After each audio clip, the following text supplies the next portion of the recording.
ஆழ்வார் எம்பெருமானார் ஜீயர் திருவடிகளே சரணம். ஜீயர் திருவடிகளே சரணம். பரசுராம அவதாரத்தை பற்றி விளக்க வேண்டும் என்பது இங்கே கேட்கப்பட்டுள்ளது. எம்பெருமான் பல பல அவதாரங்களை பண்ணுகிறான். அதிலே முக்கியமான ஒரு அவதாரமாக பரசுராம அவதாரம் கொண்டாடப்படுகிறது. ஜமதக்னி என்கிற முனிவருக்கும் ரேணுகா என்பவருக்கும் குமாரராக பிள்ளையாக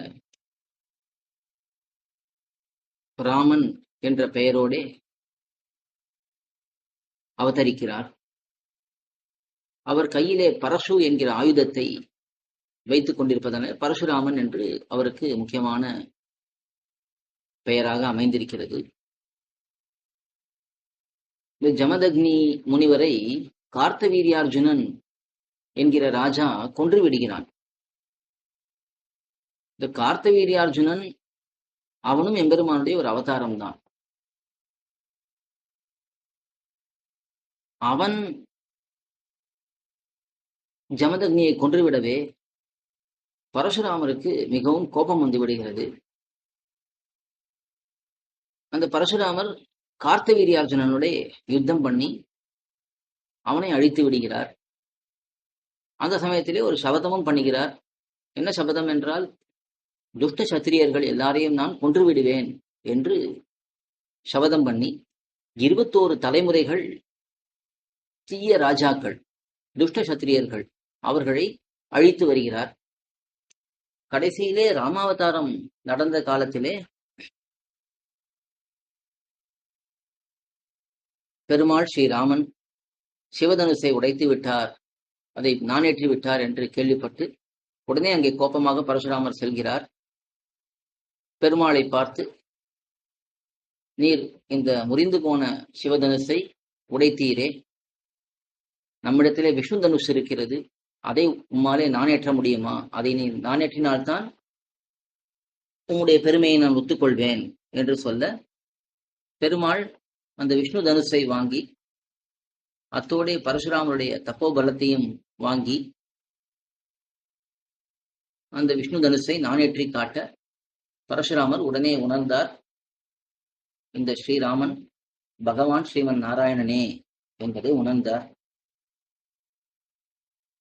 அதை உணர்ந்த பிறகு பெருமாளிடத்திலிருந்து விடைபெற்று சென்று தான் நெடிய தபஸை பண்ணப் போவதாக சொல்லிவிட்டு அதையே பண்ணிக் கொண்டிருக்கிறார். இப்பொழுதும் அவர் தபசு பண்ணிக் கொண்டிருக்கிறார் என்றுதான் பெரியோர்கள் காட்டுவார்கள். இது பரசுராம அவதாரத்தினுடைய சரித்திரம் சுருக்கமாக சொன்னேன். இதிலே கார்த்தவீரியார்ஜுனனும் எம்பெருமானுடைய அவதாரம் என்று சொன்னேன். அதே போல பரசுராமனும் எம்பெருமானுடைய அவதாரம். பெருமாள் ஸ்ரீராமனும் பகவான் ஸ்ரீமன் நாராயணனுடைய அவதாரம் தான். இப்படி 3 அவதாரங்கள் ஒரே சமயத்திலே அருகருகிலே இருந்து சந்தித்துக் கொண்டிருக்கிறார்கள். கார்த்தவீரியார்ஜுனனும் பரசுராமனும் சந்தித்துக் கொண்டிருக்கிறார்கள். பரசுராமனும் ராமனும் சந்தித்துக் கொண்டிருக்கிறார்கள். இப்படி பகவத் அவதாரங்களிலே 2 அவதாரங்கள் சந்தித்துக் கொண்டிருப்பது இங்கே நடந்திருக்கிறது. இதே போல வேறு இடங்கள்ல கூட நடப்பது உண்டு. இந்த அவதாரங்களிலே முக்கியமா நாம் தெரிந்து கொள்ள வேண்டியது என்னவென்றால், பகவானுடைய அவதாரங்களை முக்கிய அவதாரங்கள், கவுனாவதாரங்கள்னு பிரிப்பார்கள். அவதாரங்களுக்கு எல்லாம் நோக்கம் என்ன? பகவான் கண்ணன் கீதையிலே பரித்ராணாய சாதுனாம் விநாசாய ச துஷ்கிருதாம் தர்ம சம்ஸ்தாபனார்த்தாய சம்பவாமி யுகே யுகே, நான் சாதுக்களை ரட்சிப்பதற்காகவும் துஷ்டர்களை அழிப்பதற்காகவும் தர்மத்தை ஸ்தாபிப்பதற்காகவும் மீண்டும் மீண்டும் பிறக்கிறேன் என்று எம்பெருமான் தானே சொல்லியிருக்கிறான். அப்படி இருக்கிறதுனால அவதாரங்களுடைய பிரயோஜனமே சாதுக்களை ரட்சிப்பது, துஷ்டர்களை அழிப்பது, தர்மத்தை ஸ்தாபிப்பது. இப்ப எல்லா அவதாரங்களும் அதே குறிக்கோள் தான். அதிலே ஒரு அவதாரத்திலே எம்பெருமான் ஒரு விதமாக பண்ணுகிறான். அதிலே கவுனாவதாரம், முக்கிய அவதாரம் என்று 2 பிரிவு காட்டப்படுகிறது. முக்கிய அவதாரம் என்பது எம்பெருமான் தானே அப்ராகிருத்தமான திருமேனியோட வந்து அவதரித்து இங்கே சொன்ன விஷயங்கள், சாது பரித்ராணம், துஷ்ட நிரசனம், தர்ம சம்ஸ்தாபனம், இதையெல்லாம் பண்ணுவது. இது மத்ஸ்யாவதாரம், கூர்மாவதாரம், வராகாவதாரம், நரசிம்மாவதாரம், வாமனாவதாரம், ராமாவதாரம், கிருஷ்ணாவதாரம், இதெல்லாம் முக்கியாவதாரங்கள் என்று நாம் பார்க்கலாம். அதே கவுனாவதாரங்கள் என்றால் அது ஆவேசாவதாரங்கள் என்றும் சொல்லப்படும். கவுனாவதாரம், ஆவேசாவதாரம் என்று சொன்னால் எம்பெருமான் தன்னுடைய சொரூபத்தையோ சக்தியையோ ஒரு ஜீவாத்மா மேலே வைத்து அந்த ஜீவாத்மா மூலமாக சில காரியங்களை நடத்துவது. அவனுடைய சொரூபத்தை வைத்தும் பண்ணலாம், அவனுடைய சக்தி ஒரு சக்தியை வைத்தும் பண்ணலாம். இதுதான் சொரூபாவேசம், சக்தி ஆவேசம் என்று இந்த கவுனாவதாரங்களை, ஆவேசாவதாரங்களை இன்னும் ரெண்டாக பிரிக்கிறார்கள். இதிலே பல பல அவதாரங்கள் பகவான் இந்த கவுனாவதாரங்களை பண்ணுகிறான்.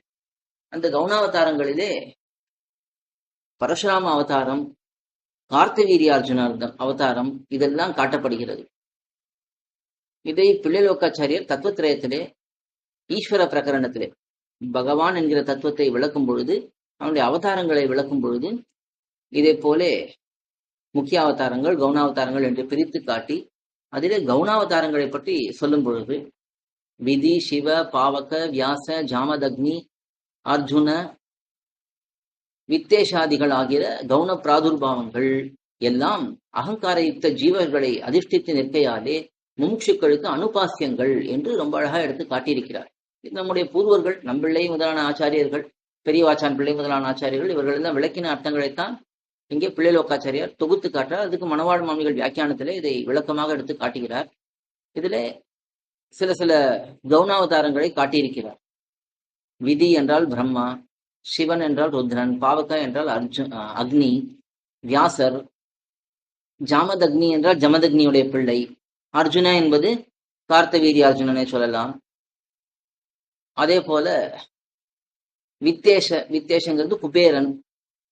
இப்ப இவர்களுக்கெல்லாம் ஒரு சக்தி இருக்கு, ஒரு குறிக்கோள் இருக்கு. இப்ப பிரம்மாவுக்கு படைப்பது குறிக்கோள், அதுக்கு ஒரு சக்தி வேணும். அந்த சக்தி யார் கொடுக்கிறா? பகவான் தான் அந்த சக்தியை கொடுக்கிறான்.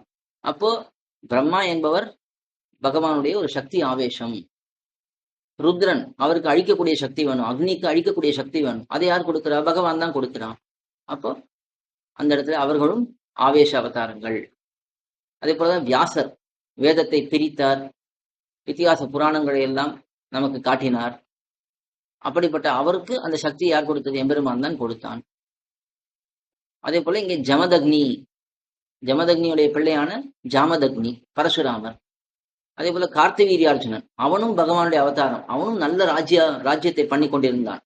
ஏதோ ஜமதக்னி இடத்துல கோபப்பட்டு இந்த ஜமதக்னி முனிவரை கொன்று விட்டான். அதனாலே பகவானே பரசுராமனாக அவதரித்து அந்த கார்த்தவீரியார்ஜுனனை கொன்று அவன் மூலமாக அவனுக்கு உதவியாக வந்த பல ராஜாக்கள், துஷ்ட சத்திரியர்கள் பலரையும் 21 தலைமுறைகளுக்கு பரசுராமன் எம்பெருமான் அப்படி கொன்றான் என்று நாம் பார்க்கலாம். அதே போல வித்தேஷன்னா குபேரன், ஆதின்னு போட்டுக்கிறார். இதை போல இன்னும் பலர், எத்தனையோ ஆவேச அவதாரங்கள் பகவானுக்கு இருக்கு என்று நாம் பார்க்கலாம். இந்த அவதாரங்கள் எல்லாம், ஆவேச அவதாரங்கள் எல்லாமே, சக்தி ஆவேசமா இருக்கட்டும், சொரூப ஆவேசமா இருக்கட்டும், அவர்கள் எல்லாருமே முமுட்சுக்களுக்கு, மோட்சத்தை விரும்புபவர்களுக்கு அனுபாசியங்கள். அவர்கள் உபாசிக்க தகுந்தவர்கள் கிடையாது. ஏனெனில் இவர்கள் எல்லாம் ஜீவாத்மாக்கள் மேலே எம்பெருமான் தன்னுடைய சக்தியையோ சொரூபத்தையோ வைத்திருக்கிறதுனாலே ஒரு காரியத்தை பண்ணுவதற்காக, அந்த காரியம் முடிந்த பிறகு பகவான் தன்னுடைய சொரூபத்தையும் சக்தியையும் எடுத்துக்கொண்டு விடுவான். அதனாலே அவர்கள் ஜீவாத்மாக்களாக இருப்பதனாலே முமுட்சுக்கள் அப்படிப்பட்டவர்களை உபாசிப்பதில்லை, வணங்குவதில்லை என்று காட்டப்படுகிறது. ஆக பகவானுடைய முக்கிய அவதாரங்கள், எல்லா அவதாரங்களும் நம்மாலே வணங்கத்தக்கவை பொதுவாக. அதே போல கவுனாவதாரங்கள் நம்மாலே வணங்கத்தக்கவை அல்ல. நம்மாலேனா மூச்சுக்களாலே. சாமான்யமாக இருப்பவர்கள் யார் வேண்டுமானாலும் வணங்கலாம். ஆனா நாம் தனியாக அந்த ஆவேச அவதாரங்களை தனியாக வணங்குவதில்லை என்று பார்க்கலாம். ஆனா ஆழ்வார்கள்லாம் கொண்டாடி இருக்கிறார்களே. இப்ப பரசுராம அவதாரத்தை கொண்டாடி இருக்கிறார்கள், பலராம அவதாரத்தை கொண்டாடி இருக்கிறார்கள். இப்படின்னு பார்த்தோம்னா அது என்ன காரணம்னா அவர்கள் பண்ணின காரியத்துக்கு மதிப்பு கொடுத்து அவர்களை கொண்டாடுகிறார்களே தவிர தனியாக அந்த அவதாரத்தை எடுத்து கொண்டாடுவதுங்கிறது கிடையாது. அப்படித்தான் வியாக்கியானங்களில் எல்லாம் பார்த்தோம்னா அந்த இப்ப பரசுராம அவதாரம்னா அதிலே எம்பெருமான் துஷ்ட சத்திரியர்களை எல்லாம் அழித்தான். பல தீய ராஜாக்கள், கெட்ட எண்ணம் கொண்ட ராஜாக்கள், அவர்களை எல்லாம் பரசுராமன் எம்பெருமான் அழித்தான். அதனாலே அந்த அந்த செயலுக்காக கொண்டாட்டமே தவிர தனியாக அந்த அவதாரத்தையே வணங்கினார்கள் என்பது கிடையாது. அதனால்தான் பெருசா இப்போ நம்முடைய சம்பிரதாயத்துல பரசுராமருக்குன்னு தனியா சந்நிதியோ இல்ல பலராமனுக்குன்னு தனியா சந்நிதியோ நாம் பார்க்க முடியாது. இப்போ எம்பெருமானுடைய அவதாரங்களிலே வாமனாவதாரமோ நரசிம்ம அவதாரமோ வராக அவதாரமோ ராமாவதாரம் கிருஷ்ணாவதாரம் இதுக்கெல்லாம் நிறைய சந்நிதிகள் பெருமாளை அங்கே நாம் சேவிக்க முடியாது. ஆனா மற்ற சில அவதாரங்களுக்கு சன்னதிகள் இல்லை. அதுக்கு என்ன காரணம்னு முக்கியமான காரணம் இது போல ஆவேச அவதாரங்களா இருந்தால் நாம் தனியாக அவர்களை வணங்குவதில்லை என்பது கொஞ்சம் இது விளக்கமான விஷயம். அது பிரமாணத்தோடே சொல்ல வேண்டும் என்பதற்காக இந்த பரசுராம அவதாரத்தை பற்றியும் கொஞ்சம் சொல்லி அதில் இருக்கக்கூடிய தாத்பரியார்த்தங்களையும் கொஞ்சம் எடுத்து காட்டினேன். ஆழ்வார் எம்பெருமானார் ஜிஎஃப் திருடிகளேஸ்வரனும் ஜிஎஃப் திருடிகளேஸ்வரனும். கோயில் KOYIL என்னும் ஆப்பை கூகுள் பிளே ஸ்டோரில் இருந்தோ ஆப்பிள் ஆப் ஸ்டோரில் இருந்தோ டவுன்லோட் செய்து இது போன்ற சம்பிரதாய விஷயங்களை கேட்டு மகிழலாம். எங்கள் வலைத்தளம் koil.org KOYIL.org